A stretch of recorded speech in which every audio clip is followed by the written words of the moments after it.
Samsung Galaxy S25 series নিয়ে তো আমাদের সবার মাঝেই আগ্রহ আছে, তবে এবার স্যামসাং S25 সিরিজের সাথে আরও একটা চমক নিয়ে এসেছে।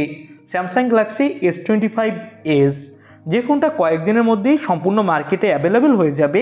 আর এই ফোনটার প্রায় সব ফুল স্পেসিফিকেশন এবং এই ফোনটার দাম কত কী হবে সব কিছুই আমাদের হাতে চলে এসেছে। তো একটু কম দামের মধ্যে এই ফোনটা কেমন কি হবে এবং এই ফোনটা কবে লঞ্চ হবে এইসব বিষয় নিয়ে আজকের ভিডিওতে বিস্তারিত কথা বলবো। চলুন ভিডিও শুরু করি। শুরুটা করব এই ফোনটার লুক এবং ডিজাইন দিয়ে। এই ফোনটার থিকনেস হবে মাত্র 6.4 মিলিমিটার। তো বুঝতেই পারছেন খুবই পাতলা একটা ফোন হবে, যার ফলে ফোনটা হাতে নিয়ে খুবই জোস লেভেলের একটা হ্যান্ডস অন ফিল পাওয়া যাবে। সামনে থাকছে মিডল পাঞ্চল কাটিং ডিসপ্লে, তবে এখানে কিন্তু ফ্ল্যাট ডিসপ্লে ব্যবহার করা হয়েছে।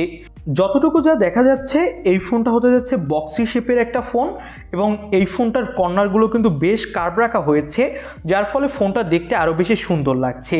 এবং এই ফোনটার কয়টা কালার ভেরিয়েন্ট মার্কেটে অ্যাভেলেবেল পাওয়া যাবে সেটা এখনও রিভিল করা হয়নি, তবে সব মিলিয়ে যদি বলি তাহলে ডিজাইনের দিক থেকে ফোনটা খুবই জোস লেভেলের একটা ফোন হতে যাচ্ছে।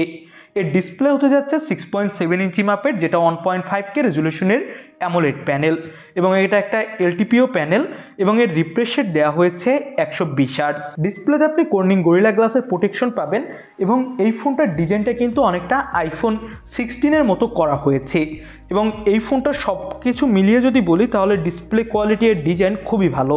ব্যাক সাইডে ডুয়েল ক্যামেরা সেটআপ থাকবে, যার প্রাইমারি ক্যামেরা হবে 200 মেগাপিক্সেলের, সাথে আপনি পেয়ে যাবেন 50 মেগাপিক্সেলের একটা টেলিফটো ক্যামেরা।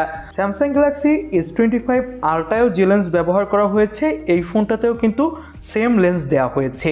তো বলাই যেতে পারে ক্যামেরা কোয়ালিটির দিক থেকেও এই ফোনটা খুবই জোস লেভেলের একটা ফোন হতে যাচ্ছে। তবে সামনে কত মেগাপিক্সেলের সেন্সর ব্যবহার করা হবে সেটা এখনও জানা যায়নি, তবে আশা করা হচ্ছে 12 মেগাপিক্সেলেরই সেলফি ক্যামেরা থাকার সম্ভাবনা রয়েছে। ব্যাকসাইডের ক্যামেরা দিয়ে আপনি এই ফোনটাতেও 8K ভিডিও রেকর্ড করতে পারবেন, সামনের ক্যামেরা দিয়ে 4K ভিডিও রেকর্ড করার সাপোর্ট পাবেন। তো ক্যামেরা কোয়ালিটির দিক থেকে ফোনটা খুবই জোস হতে যাচ্ছে এবং ফোনটাতে কোয়ালকম স্ন্যাপড্রাগন 8 এলিট চিপসেট ব্যবহার করা হবে, যেটা S25 আলট্রায়ও ব্যবহার করা হয়েছে। বুঝতেই পারছেন পারফরমেন্সের দিক থেকেও ফোনটা খুবই বেশি জোস হবে। আউট অফ দ্য বক্স ফোনটাতে আপনি পেয়ে যাবেন Android 15 এবং অন UI 7। এই ফোনটাতেও 7 বছর পর্যন্ত আপনি আপডেট পেয়ে যাবেন এবং এই ফোনটাতে আপনি 3900 mAh ব্যাটারি পাবেন এবং 45 ওয়াটের ফাস্ট চার্জার সাপোর্ট থাকার সম্ভাবনা বেশি।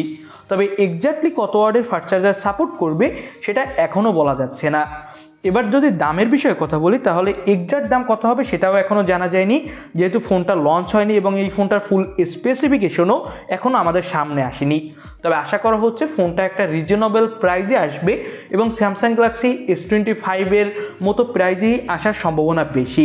তো আপনাদের কাছে এই ফোনটা কেমন কী লাগলো সেটা অবশ্যই আমাদের কমেন্ট বক্সে জানাবেন।